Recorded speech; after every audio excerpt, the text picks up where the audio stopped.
भारताचे एक सार्वभौम समाजवादी धर्मनिरपेक्ष लोकशाही गणराज्य घडवण्याचा व त्याच्या सर्व नागरिकास सामाजिक आर्थिक व राजनैतिक न्याय विचार अभिव्यक्ती विश्वास श्रद्धा व उपासना यांचे स्वातंत्र्य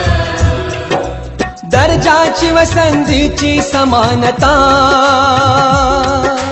निश्चितपणे प्राप्त करून देण्याचा आणि त्या सर्वांमध्ये व्यक्तीची प्रतिष्ठा व राष्ट्राची एकता